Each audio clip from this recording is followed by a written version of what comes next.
Basketing 645 Brutus. Pag-una natin. Magic beans. Bakit tayo na magic beans? Wala yung liparan. Tsaka isa pa. Honey aid. Ayan. Ayan. Ito naman si Boy Tapang. Ayan. Ganda kondisyon ng mga iho. Pabaon muna tayo. Bulikot. Bago tayo magkarga. Sila. Medyo malayo din liliparin. Dapat medyo ano na. Dati hindi ako naglalagay ng mga ganito. Para ano. Pero ngayon, kailangan. Ano lang naman. Ayan. Pang-anim. Patubo. Pero kaya yan. Ito naman si Lady G. Ito talaga yung aabangan ko kasi ito yung 13 days na wala. Yan, medyo ganda kondisyon. Right.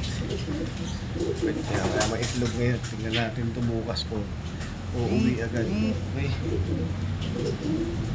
Bigay din tayo ng magic beans. Tsaka itong honey aid.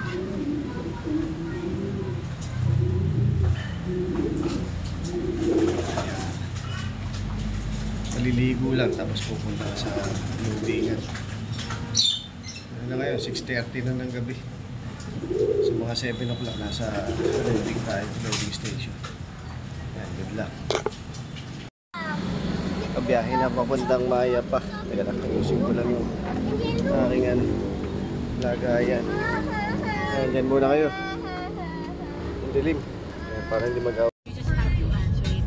So you have to read well, read properly, and understand. Para hindi ka mag-miss. Okay?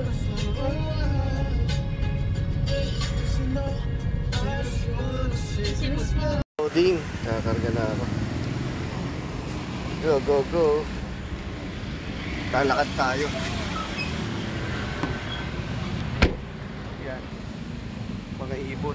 Lalakad-lakad tayo. Teka lang. Yun, dun pa. Kargahan. Lakad-lakad. Ito ang sakripisyo ng isang pansier. Talagang mag-ano ka ng effort.